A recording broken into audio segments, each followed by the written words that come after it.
Isang mapagpalang araw muli mga kapatid sa inyong lahat. And again, what a great privilege na naman muli na ibinigay ng Diyos sa atin na tayo muli ay naririto, magtipon-tipon muli, umaga, tanghali, gabi, merong pang lunch kanina, 11, kay Pastor Joey. Napakaganda mga kapatid na inilalaan natin ang ating mga oras at ang ating mga panahon sa pagpupuri natin sa ating Diyos na buhay. Magandang hapon po at magandang araw sa inyong lahat mga kapatid. And we'll continue again this afternoon our study about worship. At bago tayo magsimula, tayo muna po ay sama-samang manalangin sa inyong mga kanya-kanyang tahanan. Inihiling ko po na tayong lahat ay panandalian lamang na huminto sa ating ginagawa bilang paggalang at pagrespeto sa ating Diyos na buhay na narito sa atin ngayon. Tayo pong lahat ay manalangin. Ama naming Diyos, salamat po sa inyong mahabaging grasya, O Diyos, na kami muli ay naririto, Panginoon. Pinagbuklo-buklod nyo kami muli sa pamagitan ng iisang Espiritu. Lord, salamat. Even maybe hindi namin marahil ay napapasalamatan ng technology. Lord, salamat po, Panginoon, sa iyong grasya dahil may mga ganitong klase ng teknolohiya na kung saan kami ay makapagsamba sa iyo sa iisang Espiritu. Dalangin namin, O Diyos, and as we come to you this afternoon, Panginoon, cleanse our heart, O Lord, and mind, and open our understanding. At tanggapin namin, O Diyos, ang iyong salita ngayong hapon ng may pagkatakot at may paggalang, Panginoon. And we ask in Jesus' name we pray. Amen. Now, mga kapatid, sa nakalipas nating study, nakita po natin ang isang napakagandang explanation sa atin ng Panginoon. Maging ako ay natuto sa ganitong klase ng pagsamba. At marami tayong mga bagay na natutunan patungkol sa katanggap-tanggap na pagsamba natin sa ating Diyos. At nakita rin natin ang mga bagay na mga hindi katanggap-tanggap sa ating Diyos. At tulad ng halimbawa natin sa mga nakalipas, just to recall, ang paghandog ni Cain sa totoong Diyos, hindi po ba? Magandang hangarin, ngunit ang kanyang handog para kay Yahweh ay o ang pagsamba niya kay Yahweh ay nasa maling motibo, self-styled manner ika nga, and it was unacceptable from God. And then nakita rin natin mga kapatid last time ang Book of Malakay, chapter 1, sa paanong parang sila naghahandog, sa Amos chapter 5 as well, and even in Hosea chapter 5, or chapter 6, and Isaiah chapter 1, and so forth. At ang mga people na ito, Ezra people na ito ay naghahandog sila kay Yahweh in the right form and the right manner, but with a wrong attitude, hindi po ba? And that was equally unacceptable to God. At hindi rin katanggap-tanggap ang pagsamba nila at ito'y sumasalamin sa kanila. At sinabi natin na sa mga nakalipas na panahon, sinabi natin sa kanila kung sino pa sila sa harapan ng Diyos, nakikita sa kanilang pamamaraan ng kanilang pagsamba. Di po ba?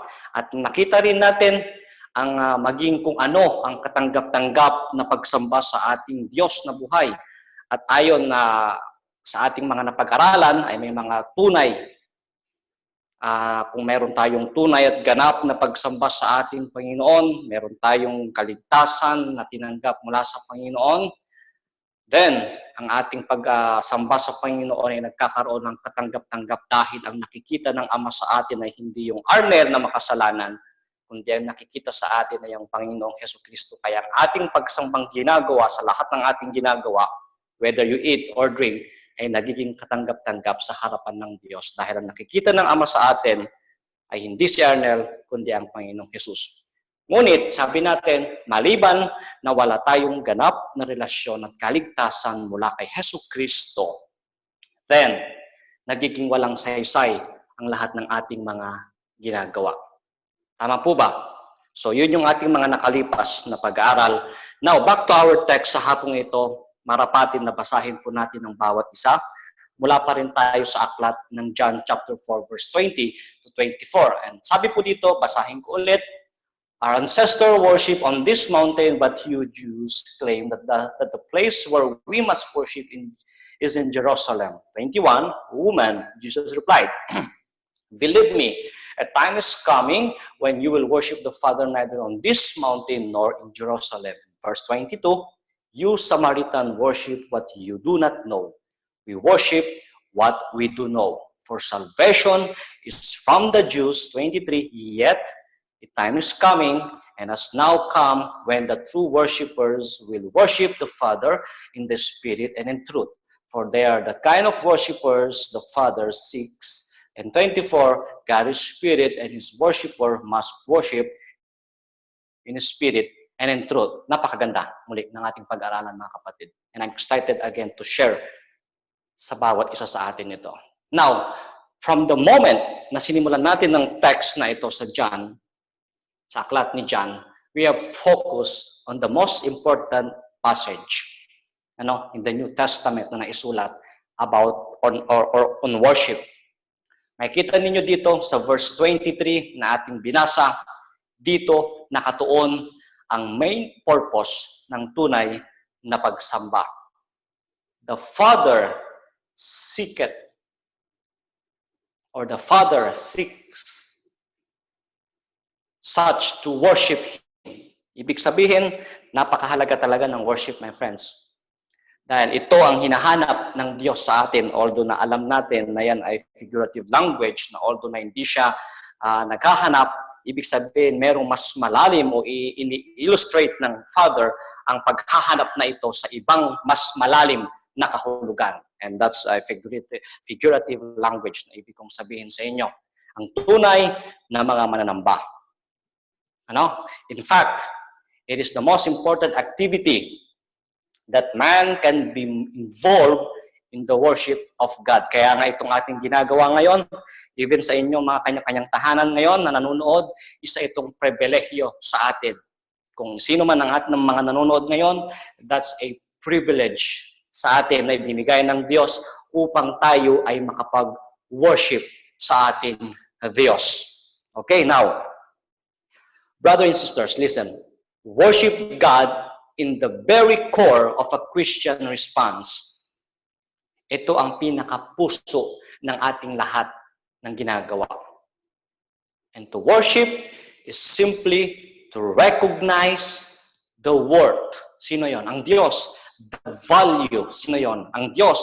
And the majesty. Sino yon? Ang Diyos. And the honor. Sino yon? Ang Diyos. And the glory of God.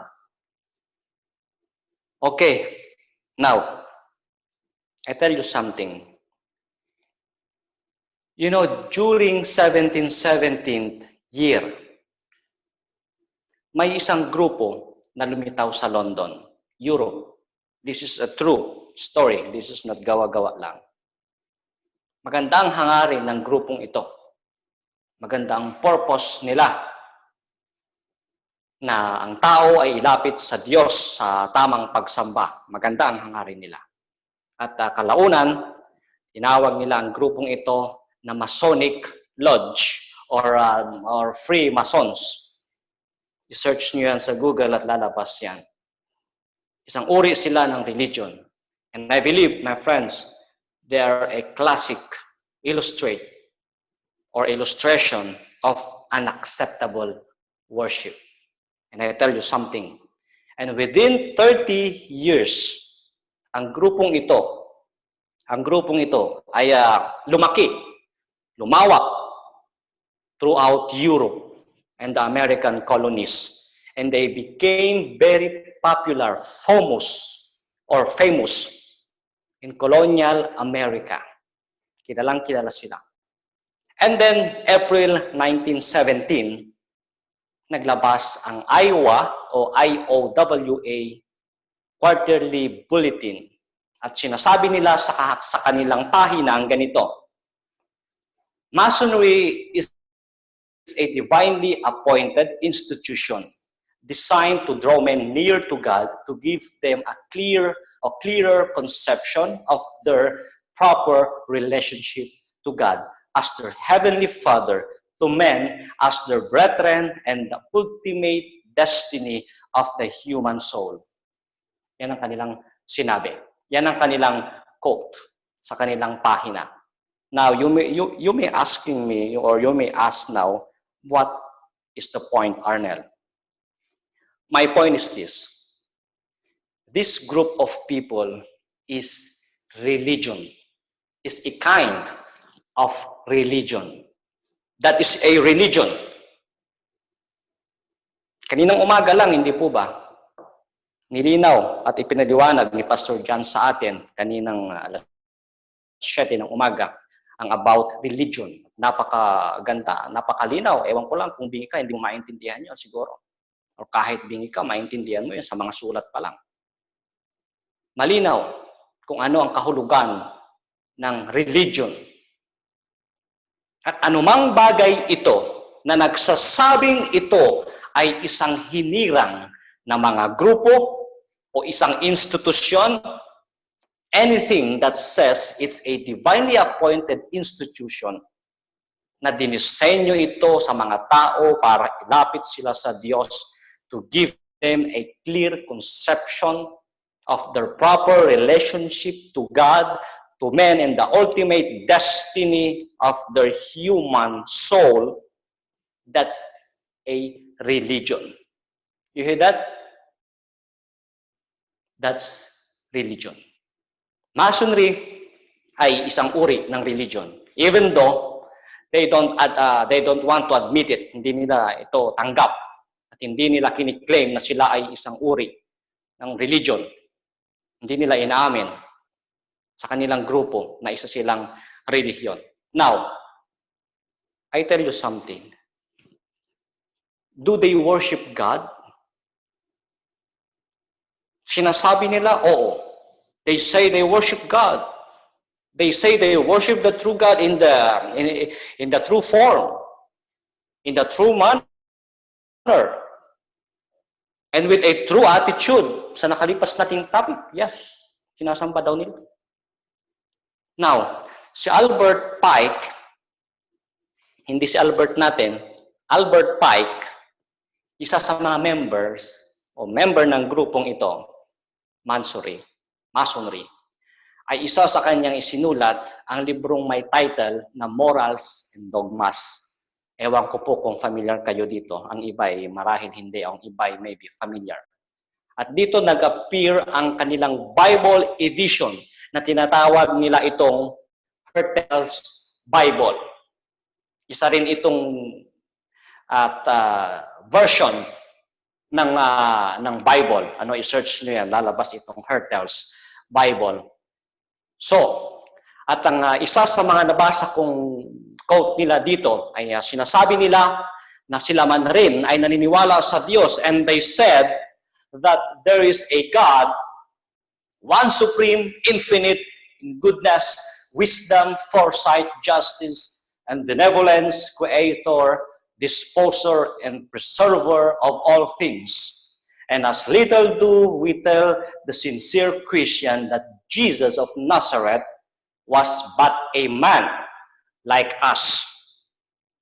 He's not God, but like a man like us. Then, or his story, but the unreal revival of an older legend to do either is beyond our jurisdiction. In other words, ang sinasabi ko sa inyo dito, they say they believe in God, but you can decide who He is. You can decide. Depende sa iyong pagkakaalam. What He wants. And how to get to Him. You decide, you choose.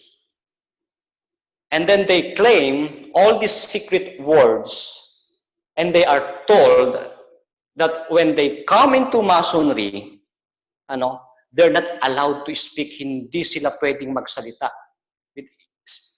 Kahit na anong words, bawal. Kung familiar kayo dito sa sinasabi ko, maintindihan niyo itong sinasabi ko. Na ang kanilang nirebuild sa kanilang sariling sulat o pahina, ang pinakabanal na salita sa tuwing sila ay tatayo sa kanilang pinaka-master mason na tinatawag, meron silang 5 points na fellowship na tinatawag. Tatayo sila doon sa nag-initiate sa kanila sa master class na yon ng masonry. 5 points of fellowship. Toe to toe, knee to knee, chest to chest, cheek to cheek, and mouth to ear. Yung 5 yon, 5 point of fellowship. At ibubulong sa kanyang tenga ang word na mahabon. Mahabon. Na ang ibig sabihin nito ay sumisimbolo sa banal na pangalan ng Diyos nila. Maging ang kanilang mga paniniwala sa Divine Trinity ay ibang-iba, mga kapatid. Basahin ninyo yan, ang kanilang statement of faith. About sa achievement, salvation, iba rin. At naniniwala silang meron lang isang architect, which is the architect of the universe, na dapat sambahin nila. At yan ay si Mahabon, their God, their architect. Well, I think now, iniisip ninyo ngayon, anong konekto nito sa aking sinasabi? Dahil marahil ngayon nyo lang ito narinig at maybe you are not interested for this because this is a long history, etc., etc. Now, ito ang gusto kong sabihin sa inyo, mga kapatid. Kung hindi ka maingat sa salita ng Diyos at sa pagsamba na sinasabi ko, sasabihin mo, sim-sim lang yan. Sim-sim Diyos lang naman yan, Arnel. Bible din naman yan. Pareho lang yan. Iba nga lang ang translate. Sa atin, King James, NIV, ESV, pare-parehas lang yan. Sim-sim lang yan, Arnel. And I tell you frankly, my friend, this is satanic false religion. Satanic false religion. Yes, it is unacceptable. At ito yung sinasabi ko sa inyo. Ito yung sinasabi ko sa mga nakalipas na araw. Na sumasalamin sa kanila kung saan sila kahihinatnan ayon sa mali nilang pagkakaalam sa tunay na Diyos.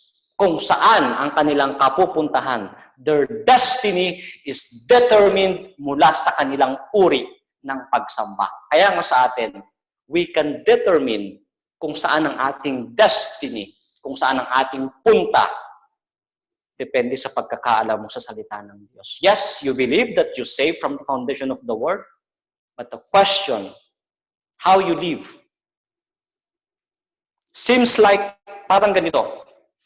You may think you worship God, but you're not. That's the point. And that is danger, brothers and sisters sa Panginoon. Na alam mo na sa tamang lugar ka ng pagsamba. Alam mo, tama ang iyong nilalakaran. Ngunit sa likod nito, mali pala. Parang sinasabi mo sa magnobyo na girlfriend ko yan. Girlfriend ko yan. Or boyfriend ko yan. Ang tanong, alam ba niya na girlfriend ka niya? Similarly, mga kapatid, kung hindi tamang iyong pagsamba sa Diyos, magiging mali ang iyong pagsamba. Now, similarly sa na-encounter ni Apostol Pablo sa Athens, in Acts chapter 17, from verse 22 to 23, and it says, Paul then stood up in the meeting of the Areopagus and said, People of Athens, I see that in every way you are very religious. For as I walk around and look carefully at your objects of worship, I even found, sabi niya, an altar with this inscription. And listen, to an unknown God. So, you are ignorant of the very thing you worship. And this is what I am going to proclaim to you. You see that? Meron silang idolo, meron silang idols Sino? Unknown God. At sabi ni Paul sa kanila, alam ninyo ang tamang idea ng pagsamba. Nasa tama kayong lugar. Nasa tama kayong lugar. But you don't know what you're doing. You are worshiping in what? Ignorant. You see that? Ignorant. Nasa tama kayong lugar, but you don't know what you're doing. You are worshiping ignorance. At sabi ni Paul sa kanila, okay, ngayon, sasabihin ko sa inyo patungkol sa totoong tamang Diyos. I am going to proclaim to you who He is. Similarly, mga kapatid, hindi tama na sumamba ka sa Diyos kung hindi mo naman tiyak na kilala siya. Naintindihan nyo? Hindi po tama na sumamba tayo sa tunay na Diyos kung hindi mo naman siya tiyak na kilala. Kabaliktaran nito, kilala mo ang Diyos, ngunit hindi ka naman sumasamba sa Kanya. Nakuha po ninyo? Kaya nga, meron po tayong uri ng mga Hudyo na makikita sa Bible na alam nila para lang sa kanilang salvation na dapat sila lang ang masave. At ang mga hintil, hindi. Pagmumu lang ang kainin nila sa hapag, sabi sa Matthew. Yun lang. Hindi sila karapat-dapat na masave. At ang mga Hudyong ito, unang katangian ng mga Hudyo, kilala nila si Jesus. Kilala nila si Jesus na siya ay propeta, na siya ang sinugo. Subalit, hindi nila pinaniniwalaan ang sinasabi ni Jesus. Pangalawang Hudyo, pinaniniwalaan nila yung sinabi ni Jesus.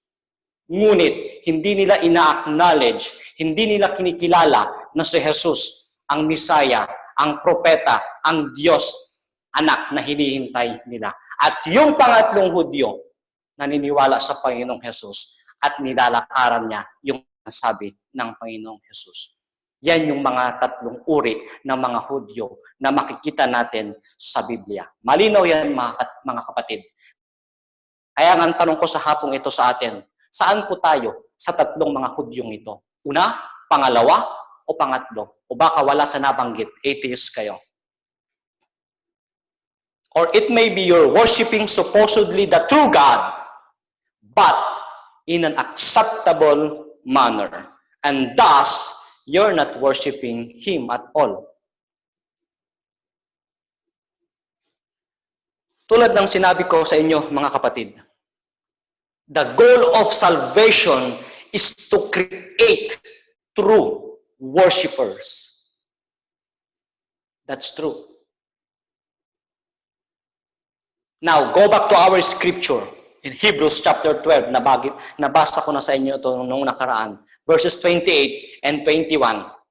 Kamakailan lang na isabi ko sa inyo ito. Sabi niya dito, therefore, since we are receiving a kingdom that cannot be shaken, let us be thankful and so worship God acceptably with reverence and fear or awe, sa ibang translate.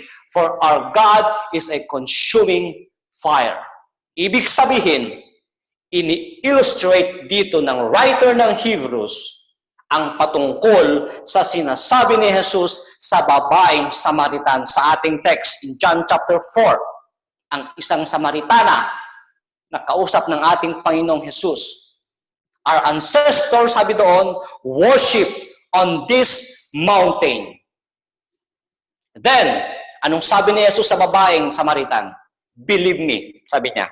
Believe me, a time is coming when you will worship the Father neither on this mountain nor in Jerusalem. At saan yung tinutukoy ni Jesus dito? Look at the verse in Hebrews. Believe me, a time is coming when you will worship the Father neither on this mountain or in Jerusalem. We are receiving a kingdom that cannot be shaken. Nakuha nyo? You see that? At yan ay sa kaharian ng Diyos. Mga kapatid, excited to. Cannot be shaken. Sa ibang translate, hindi worship ang ginamit.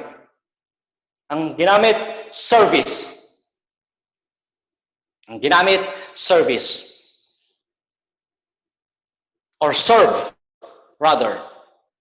By which we may serve, sabi doon, God, acceptably, with reverence and godly fear. At ang word na serve sa ibang translate na yan, in the Greek word, latrio, it means to worship. It's the same. To worship God.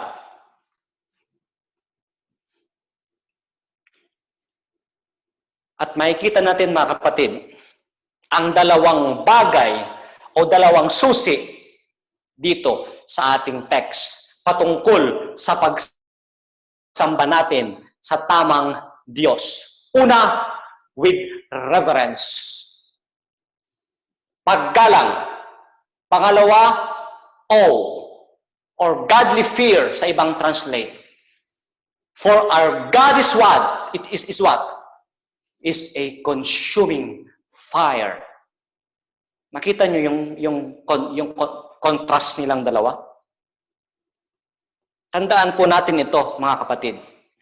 Kung sinasamba natin ang tunay na Diyos, meron dapat laging paggalang at pagkatakot sa Diyos. Na siyang bumabalanse sa ating pagsamba sa tunay na Diyos. May paggalang, may pagkatakot sa Diyos. Because, listen, because reverence is positive. Positive in the sense it affirms the value of the word of God na siyang karapat-dapat tumanggap, mag-receive ng kapurihan.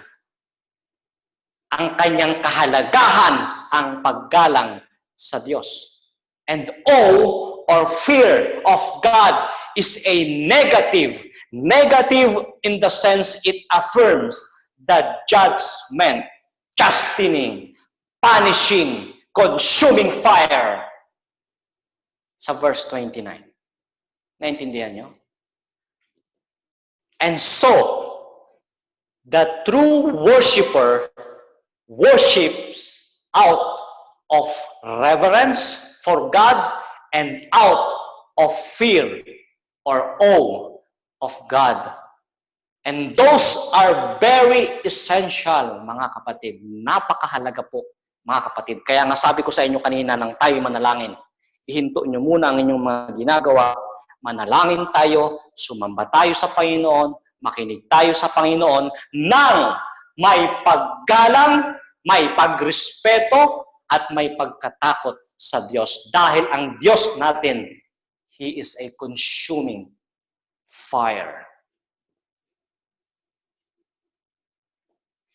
And those are very essential. We are then to worship God acceptably. At yan ang utos ng verse 28 sa atin. Imperative form or command sa atin. If we have redeemed, we are the true worshiper. Kung talagang totoo tayong tinubos ng Diyos, we are the true worshipers. And as a true worshipers, we must worship acceptably. Amen? Wait lang po. Di pa tayo tapos. We're going to wrap up in a couple statement of statement ang ating pinag-aaralan. Now, my friends, you and I, we are born to worship God. We are born to serve others. We are here right now hindi para ma-bless. Remember, last Thursday sinabi ko sa inyo yan? Hindi tayo naririto, nakikinig kayo sa akin, ako nagtuturo para ma-bless kayo sa akin at ako ma-bless. No! Narito tayo ngayon to worship God. On the other hand, to serve others. Anong ibig kong sabihin? If you can open your Bible in Romans chapter 14, verses 18. At ang sabi dito, for he who serves Christ is, or in these things, is acceptable to God and approved by men. You see the contrast? Acceptable to God, hindi siya doon nagtapos, and approved to men. What these things ang sinasabi, Christ in these things. Anong things ang tinutukoy dito ni Apostol Pablo sa atin? Well, makikita po natin mga kapatid ang buong chapters ng Romans na ito is all about not making a weaker brother stumble, not grieving a brother, wag mo silang hamuking magalit, not destroying a brother, not using your liberty to cause him to stumble or magkasala siya. In short, ang ibig kong sabihin, ang buong chapter ng 14 ng Romans na ito ay pumapatungkol sa buong chapter na ito ay patungkol sa pag-ibig mo. Pag-ibig mo sa iyong kapwa. At iyong pagsamba sa Diyos. Then ang sabi, kung paglilingkuran mo si Jesucristo sa ganitong mga paraan, then that's acceptable, approved worship. And so, worship, first of all, is a matter of how we treat our fellow believers. That's a matter of worship. That's a matter of glorifying God and honoring God. Nakita niyo yun, mga kapatid? Nakuha niyo? Then pagdating ng chapter 15, verse 16, with the same book of Romans, sabi niya, that I might be a minister of Jesus Christ. Kanino? Sa mga hintil, to Gentiles, ministering the gospel of God, that the offering of the Gentiles might be acceptable, sanctified by the Holy Spirit. Sabi ni Paul, nagpapasalamat ako sa Diyos. Dahil sa grasya ng Diyos sa akin, ako ay tinawag niya sa isang ministeryo. Anong ministeryo po nun? Ipalaganap ang salita ng Diyos. Remember last Thursday, inakusahan si Apostle Paul sa anong case? Dahil ichinichismis niya ang sambahin ang totoong Diyos. Ang ministeryong iyon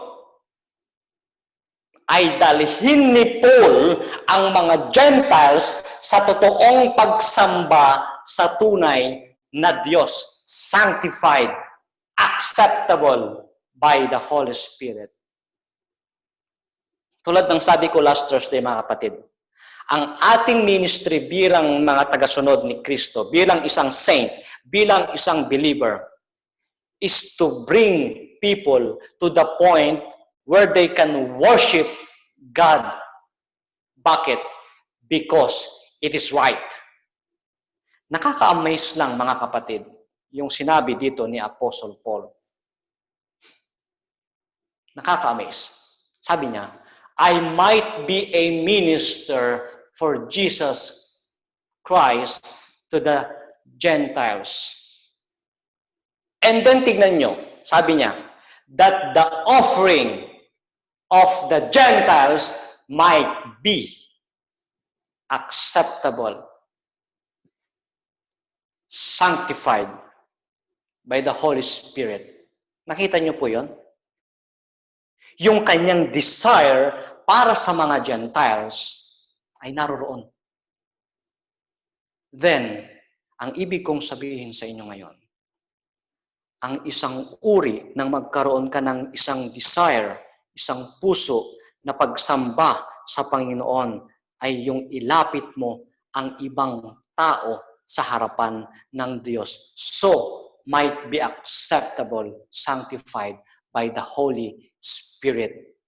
Isang uri yan ng worship, mga kapatid ko sa pananampalataya. Na hindi lang tayo sitting free doon sa upuan, na nakaupo tayo, na tingin natin, save na tayo, okay na. Huwag na tayong mag-invite, huwag na tayong mag-evangelize.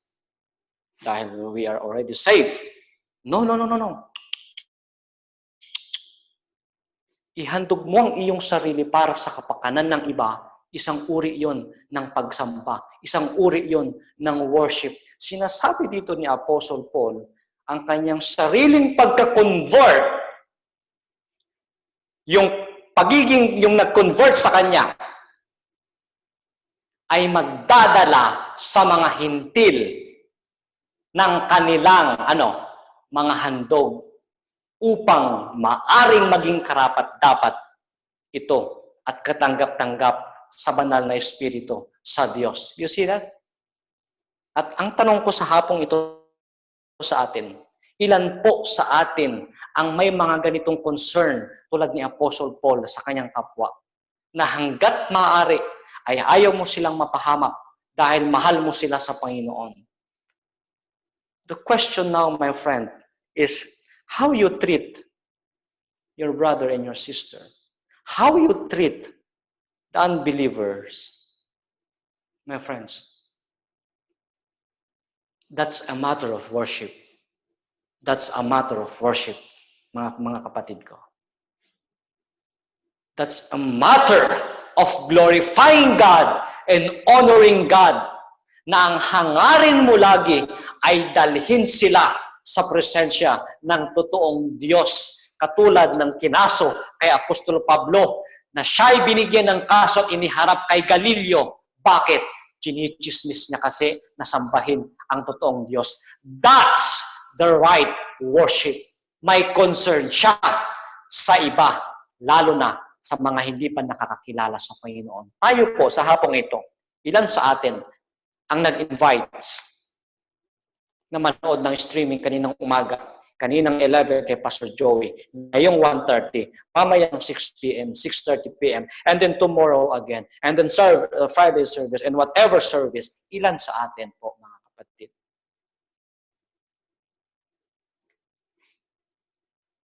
Na i-worship natin ang totoong Diyos who is worthy to give praise. Dahil ang ating pagsamba sa Diyos ay siyang sumasalamin sa pagiging banal natin sa harapan ng Diyos. At hindi ka concern sa pangsarili mo na. Concern mo lang lagi ay makahikayat ka, maidala sila sa Panginoon. Kaya nga tulad ng sabi ko sa inyo ngayon, mga kapatid, hindi ako concerned kung ma-bless kayo sa ating pinag-aaralan. Sabihin ko sa inyo ngayon, bless ako, I don't care and I don't mind if you bless or not. Hindi ko kayo ngayon tatanungin, are you blessed? No. No. Ang gusto kong sabihin sa inyo ngayon ay una, i-worship natin ang tunay na Diyos. Dahil yon ang tunay na bless. At hindi yung nakinig ka ngayon, kung paano ka nakinig ngayon sa salita ng Diyos, kung paano mo ngayon in-exercise, ang pinakikinggan mo, yun ang tunay na bless. Dahil doon sa paraan na yon, you are worshiping God. At hindi ka na-bless dahil maganda ang itinuro ng isang tagapagturo. O maganda ang iyong napakinggan sa YouTube, sa mga website na yung pinapakinggan from Reform. No. Naging blessed ka dahil sa pamaraang ginawa mo kung paano mo sinamba ang Diyos. Kaya nga sabi sa Matthew chapter 22, verse 37, Jesus replied, love the Lord, your God, with all your heart, and with all your soul, and with all your mind. At yan, mga kapatid, ang tunay na pagsamba natin. Ang mahalin natin ang tunay na Diyos ng buong puso, buong kaluluwa, buong isipan, maging buong lakas. And then anong sabi ng Panginoon? Idinagdag ng Panginoon. Pangalawa, mahalin natin ang ating kapwa. Bakit? Dahil yan po ang utos sa atin. That's imperative form. That's command sa atin. Sa Mark chapter 12 verse 31. The second is this. Listen. Love your neighbor as yourself. There is no commandment greater than this. So, if you love unbelievers, concerned ka na dalhin mo sila sa harapan ng Panginoon. Bakit? That is command, and that is the second command. Love your neighbor as yourself. That is the commandment greater than this. Than doon sa ini-illustrate ni PJ kaninang 10 commandments na kahit isa doon, walang nakapasa. Pangalawa doon, ito. Kaya ang tanong ko sa atin mga kapatid, kung mahal natin ang Diyos una, then makita ito sa atin sa pamamagitan ng mahalin mo din ang iyong kapwa. Ng buong puso, mahalin mo ang Diyos. Ng buong lakas, mahalin mo ang Diyos. Ng buong kaluluwa, mahalin mo ang Diyos. Ng buong pag-iisip, mahalin mo ang Diyos. At pangalawa, mahalin mo ang iyong kapwa tulad ng iyong sarili. Then, yan ay kaaya-aya at tunay at ganap na kasiyasiya na pagsamba natin sa ating Panginoon. You see that? To God be the glory, mga kapatid. I am always praising the Lord. And every time na ako'y tumatayo sa inyong harapan, I'm blessed. I'm blessed in the thing that I am worshiping the Lord.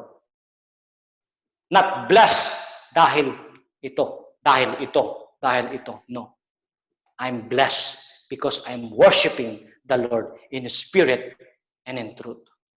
Tayo pong lahat ay manalangin. Heavenly Father, we worship you, Lord. Speak to our hearts, O Lord, O God. Marahil, Panginoon, ilan sa amin na hindi pinahahalagahan ang tunay na pagsamba, hindi pinahahalagahan ang pagmamahal sa kapwa, walang concern na dalhin sila sa iyong harapan. Unwilling to worship, in short. Or maybe some of us are struggling to worship. Oh, Father, help us, oh God. At dalhin mo kami, oh Diyos, dalhin mo kami sa iyong dwelling place among the living stones of your people, O Diyos. Teach us, O God, how to be faithful every day. How to be faithful sa mga kapwa namin. Every day na aming paglakad, O Diyos, ay maging katanggap-tanggap ito na pagsamba sa iyo. And we ask this prayer through your Son, Jesus Christ. Amen. To God be the glory, mga kapatid. Mamaya pong 6:30 p.m. Again, we have another service. And then tomorrow morning, mga kapatid, ay tayo pong lahat ay magpanalanginan, magpalakasan sa Panginoon. At kung may mga available din kayong time at 11, ayun si Mary France every 11 na nakikinig siya kay Pastor Joey dahil ako naman ay nag-aaral. 11:30 I think kay Pastor Joey, and then 1:30 with the same time, and then evening 6:30 hanggang sa matapos. Or maybe in the future, mayroon pang mga gagawin ng Panginoon sa atin na mga activities na kung saan ay magpapalakasan sa ating bawat isa. Ipagpatuloy lang po natin. Ano kaya nga tinanong ko si PJ nung nakalaan kung kailan tayo hihinto sa ganito. Ang sabi niya, huwag mo munang isipin yung mga darating. Ang isipin mo, yung ngayon muna. So ngayon, isipin natin ngayon kung ano na naman ang ating kakainin mamayang gabi. And I hope and I pray na hindi kayo mabless na sabihin nyo ngayon sa akin na I'm blessed, Arnel. No. If you are blessed, worship the Lord. Amen? To God be the glory, mga kapatid. Honor and praises again. See you again later and tomorrow again. God bless po.